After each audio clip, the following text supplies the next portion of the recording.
Welcome back. My name is Jack Burgess. For those that have not seen these videos before, I modeled Yosemite Valley Railroad, August 1939. Over the past couple decades, 3 decades, I probably had over 1,000 visitors to see my layout. And they get the typical, they can walk around and so forth. If it's a 1 or 2, I walk with them and tell them stories and so forth. But what I'm going to share tonight, not a single visitor has seen. I want to show you what's under the layout, some tricks I've had, and some good ideas I think that you might be able to incorporate into your own layout. So the first thing I want to talk about is turnouts. I've mentioned before that all of my track is hand-laid, and that means all the turnouts are also hand-laid.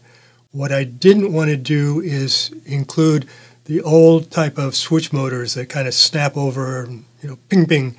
I wanted things that were kind of smooth, took a little bit longer, so forth. So if you look at this turnout, watch the points. And I throw the switch, and they go over real slow. What I'm using is some very high-end but not expensive motors. I started using these probably 30, 40 years ago, and I don't remember who gave me the idea to use them. But what they are display motors that you don't see in grocery stores anymore. But it used to be there would be an animated display of something, and you would have a hand moving back and forth or a sign or something. I bought them for $5 a piece. You could only buy them from the manufacturer with a minimum order of 100. That was $500 cash. And I didn't need that many. So what I did is I got together with another modeler, local modeler, and he needed some, I needed some. I bought them and then sold him 25 of them or so. I've never had one burn out in 40 years of using them. Now, I don't operate my layout all the time, but these are really durable. Right now, you can buy them on Amazon for $29 a piece, which is a lot, but it's probably not that much more than some of the other choices. If you look underneath, you can see 2 mountings. This one here is a vertical mounting. That's how I started out doing it, and again, I don't remember where I got the idea. This is what one of the manufacturers that sells the same kind of motors recommends, and he sells the parts for them. The problem with this mount is it was hard to get them positioned where you want them, and then they're hanging down. So that evolved into this setup, which is the motor is horizontal. I know Tony Custer was using them. He told me that he mounted them this way, but he was using a pipe clamp. And a pipe clamp is what you would use to hold a water line to a wall, for example. So what I'm using is hose clamps, just like you would have for a radiator, for example. And he switched, as soon as I told him that, he switched to these. Now to mount them, what I do is I take a motor, there's one of the motors, put it on the layout and say, okay, that's where it's going to be. And I typically have it right directly under the rails. I drill a hole through the roadbed all the way through. That becomes a pilot hole to mount these from underneath. Put a clamp around it, drill a hole through the clamp, of course, and screw them in, and you're set to go. Now, what I also want to tell you about is how I control them. I'm using a very small double pole, double throw switch. When I was putting my layout together, building it, Silicon Valley is close by. Silicon Valley was actually manufacturing things. And so they would order 500,000 of something and with some spares. And then when they got the project done, they would sell all that surplus stuff to one of 3 or 4 stores down in San Jose. And it was all high-quality stuff. And so you could go in and buy a little double-pull, double-throw switch like this for, I don't know, maybe 20 to 25 cents a piece. The other thing I do is I wire them a little bit differently. So on the left-hand side, you see the wiring that's actually turning the motor. The traditional way of doing that is you have a rectifier that changes AC to DC, and then you take a switch and you wire it up so that when you throw it one way, the motor goes one direction, throw it the other way, the motor reverses and goes the other direction. I didn't want to do this. And so what I did, and this again, I did not invent this. I had a friend that was a registered mechanical engineer and a registered electrical engineer, and he came up with this idea that you have two transformers, two rectifiers. Notice how the wires are coming out of the rectifiers. On one of them, it comes out the plus and it goes down. The other one comes down the negative, it goes around, and the other two legs are tied together. So when you take a regular switch and reverse it, you reverse the motor. So you're running three wires around the layout, and I have three that go all the way around the layout. If I have it near a turnout, I tap the three wires, they come up, hook it into the motor, and simply throwing the toggle will reverse the motor. What I also do is I do not rely on the points to provide power to the frog. Instead, the frog is isolated. There's gaps on both sides. All four rails are gapped. And so I have the track power coming down. One side, as you can see in the drawing, one side goes to one side goes to the other, and you throw, the center goes out to the frog. So when I throw the toggle switch, the polarity of the frog reverses. And so not having to use the points to power the frog makes it a lot better. Another thing that you don't have to worry about. There are no stops on this motor. The motor just stalls out. So it has not an enormous amount of pressure, but it has like a spring pressure against the stock rails. So either way, it goes one side, goes over, stalls out. If you reverse it, goes over it and stalls out. Really good system. I do not have trains splitting the switch, so forth. On the left-hand side, you see the three wires coming in for the turnout motor power. And on the right-hand side is the wires coming in to power the frog. So right now, the switch is thrown one direction. The green is powered up. That's going to the motor. You look at the other side. You reverse the switch, and now the red is going to the motor. Same thing with the frog. Frog is powered from one. Throw the switch, and it's powered from the other. So very, very simple system. Works really well. I've shown these before, but these are a couple of derails that were on the YV at El Portal, and they work. And so if you throw the switch slowly, but also the target on the switch stand rotates. So you can see it again here. Now my first attempt was simple. I would use two motors, one to throw the points and one to rotate the switch stand. The problem was I could never get them synced. So the points would close, but the switch stand was still in the process of turning, and it frustrated me. So I came up with a solution. Let me show you. So here's how this thing works. The motor is up here, and this has been 3D printed. These are 3D printed. And when we throw the switch, the motor turns on. Now you can see these are adjustable, and that's setting how far the motor is going to go. So the motor is stalling out. Two cranks. This crank is throwing the points. This crank is doing a 90-degree turn on the switch stand. And you can see there's extra holes here, so that I had some adjustment. If it wasn't going quite far enough, I could take the next hole, so forth.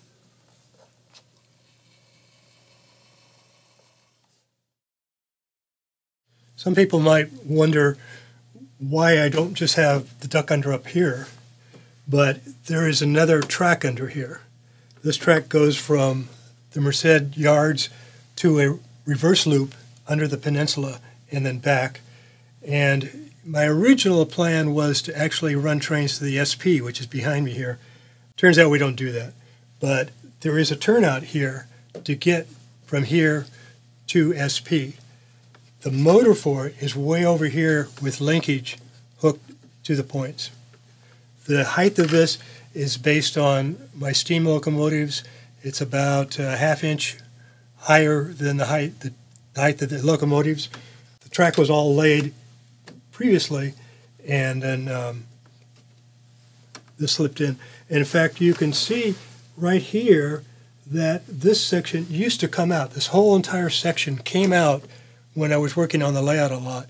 And it wasn't until all of that work was done that I finally bolted this in place. If I had not bolted it in place, somebody would duck under and start getting up before they were supposed to, and out it comes. Okay, here we are on the other side of the reservoir. Remember, there's track under here. How can that track be cleaned? So we have a panel comes off. There's the track. This lets me clean part of the way in, and then I can duck under the layout, you'll see that in a minute, and clean all the rest of the track. What you'll see here is the only diesel on my layout. It is a track cleaning train only. It's never seen by the public. I told you you would see things that no visitor's ever seen, and this is another one.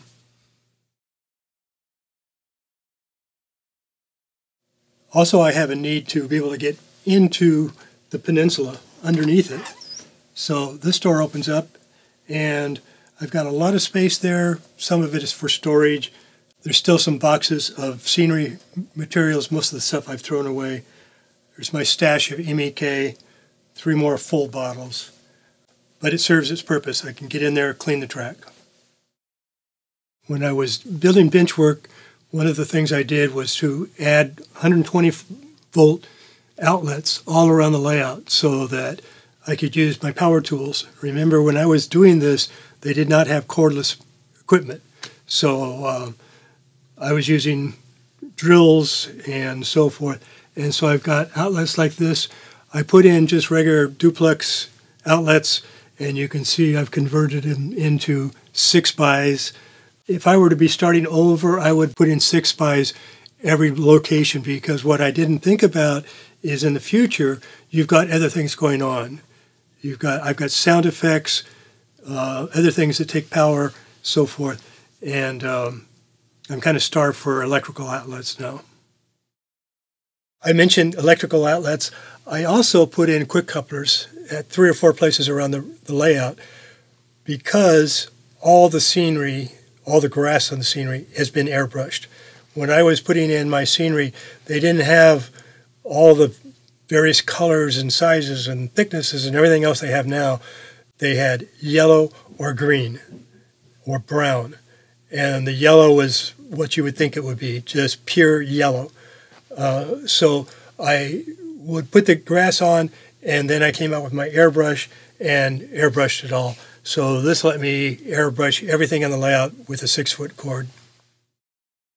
I've mentioned before that I was renting this house when I built my layout, and so I had a vision that someday I would have to move it when either the owners decided to sell the house or something.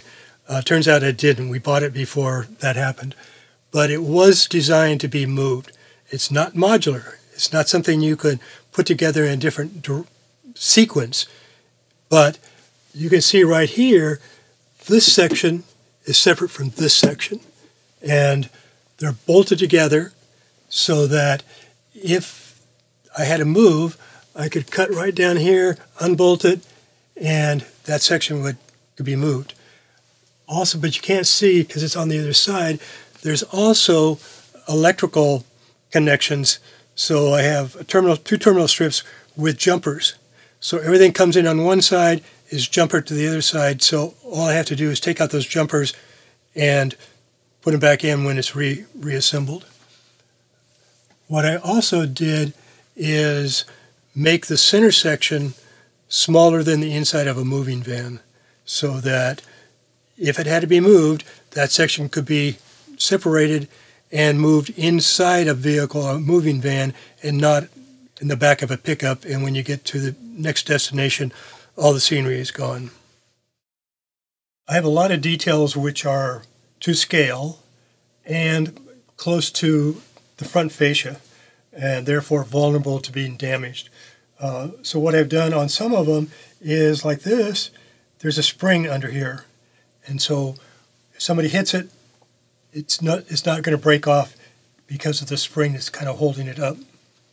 So here's another location in the layout where there's a detail right close to the fascia, elbows, so forth.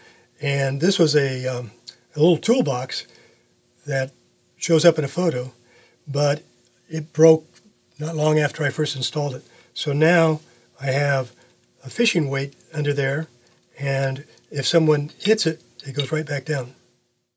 Here's one more example of wanting to protect small details.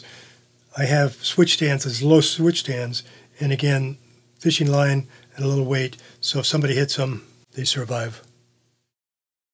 Okay, I'm going to talk about storage, because a lot of this area under the layout is for storage. You got to keep in mind that I live in the San Francisco Bay Area. We do not have basements here. Right now, we're about 27 feet above sea level, the floor of the garage. We also don't have attics. So what most people do is they store all their extra stuff in their garage. We don't have that option. So a lot of the stuff that's stored that we need to store is under this, and stuff that we don't have to get into that often. Now keep in mind that the garage floor is sloped. So if there's water spilled, it will go out. So you can't have the normal kind of storage covers or doors. So this one comes out, and then this one slides down and comes out, and you have to put them back in the same order. But this is all my extra camera gear and so forth. Back here is more storage.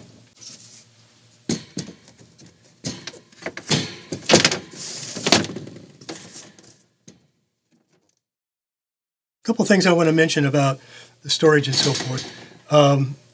I used to have curtains. A girlfriend, when I was single, made curtains for me. I put them right here on the edge like you see on all the layouts.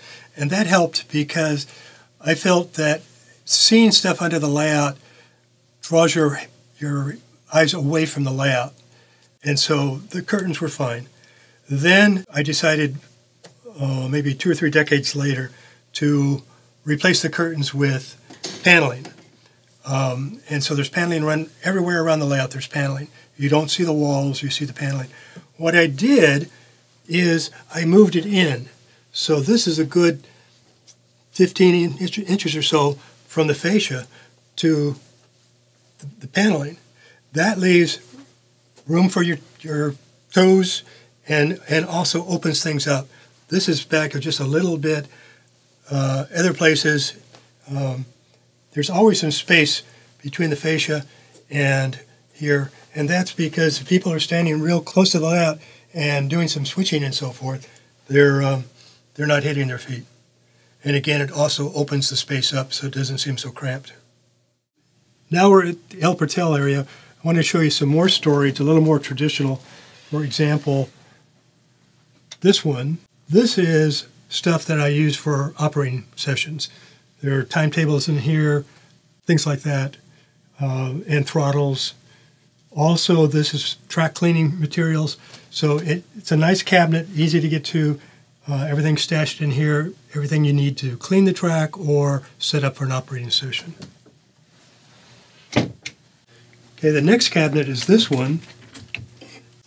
This is my wife's garden railroad stuff. I've got all of her little stuff in there. She had to tear the whole thing out a couple decades ago, but we still got a lot of stuff.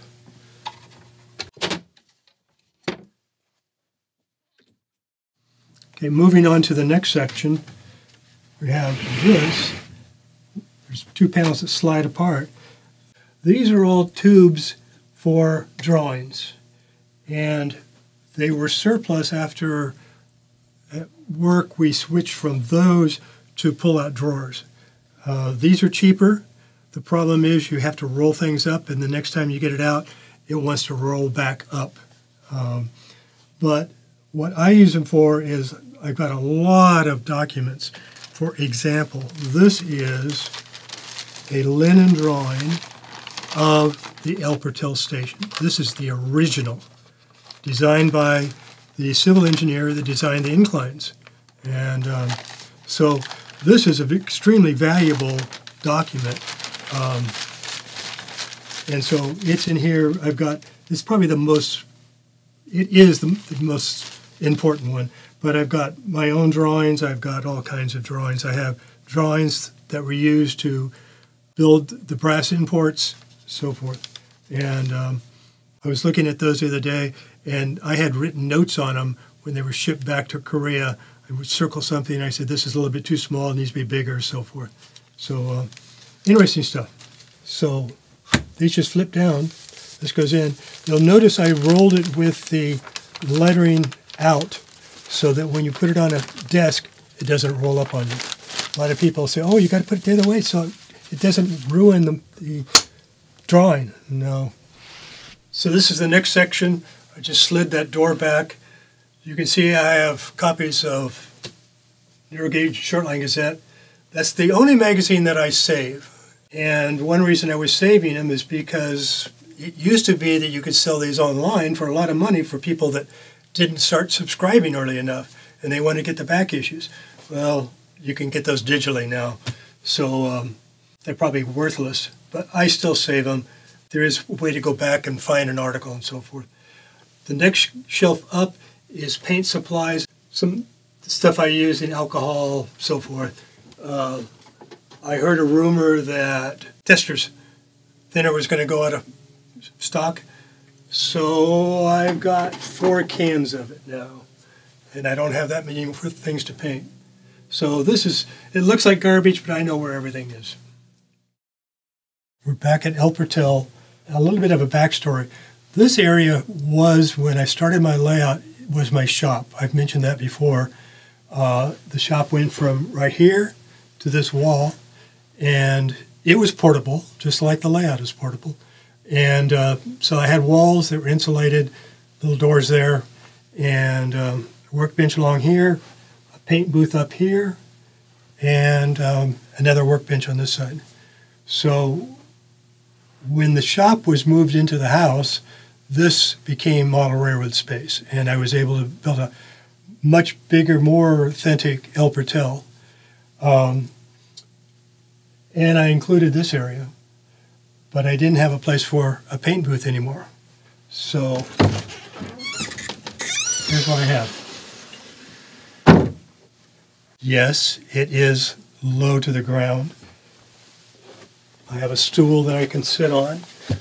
I have a tarp back there that I put down first because I have dropped bottles of paint. And when I kind of tell in semi-seriousness, when I can no longer duck in to get to the rest of the layout goes, hopefully up to Sacramento at the California Railroad Museum. When I can no longer sit on a bench to airbrush models, I will stop building. So I have to keep myself in condition to be able to duck under and sit down on a little bitty stool. So far it hasn't been a problem. There's separate lights in here. The lights are the same as out on the layout, so when I'm painting a building, what it looks like here is what it's going to look like out on the layout. There's a fan. Now the size of the paint booth itself and the ventilation and all that kind of stuff came from an article that was written by Andy Sporandio and Gordon Odegaard. Together they worked up the plan. They decided how wide they wanted it, how big, and then calculated how much air they had to get out of that space so that you didn't inhale any fumes. I paint with flow quill. This goes out, down, and through a hole in the wall. Remember, we're in a garage, and there are requirements that you have ventilation along the garage because you're running your engine inside the garage. So this is lined up right with one of the vents. The fan is special in that the motor is not exposed to the fumes. I don't think that would really be a problem. I know a lot of people don't bother. They use fans from a bathroom with the motors right here and the fumes are going right through it. I suspect that Gordon and Andy looked at that thought, what if we design a paint booth and somebody doesn't use the motor we're using, or the fan, and it catches on fire or something.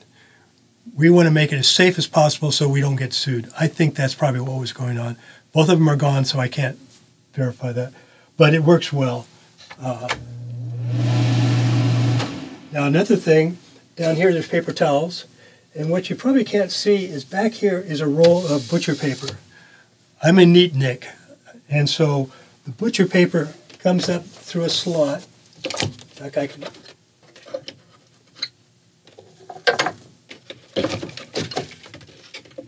So there's the fan, and there's a slot here.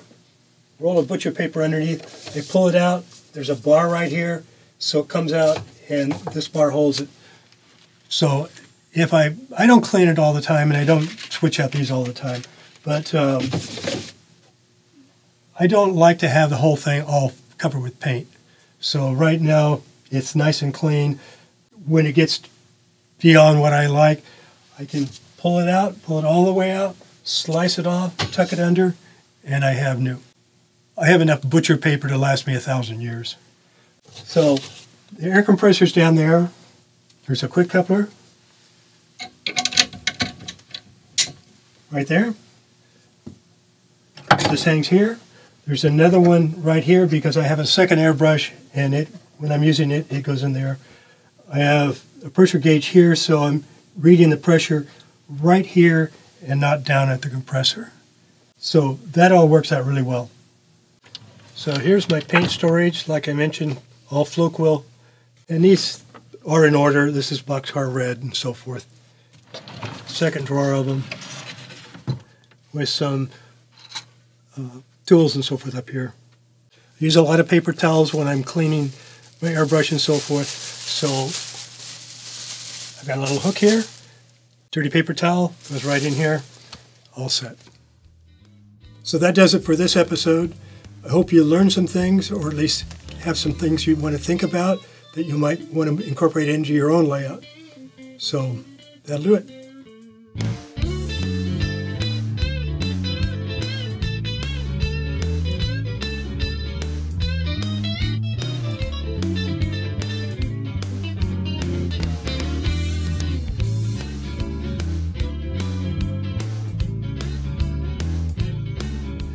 It's good.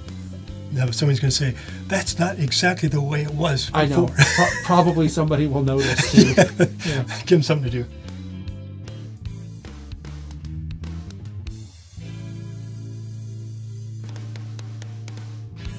If I had not bolted it in place, somebody would duck under and start getting up before they were supposed to, and out it comes. It's like my sound effect. Yeah, that was great.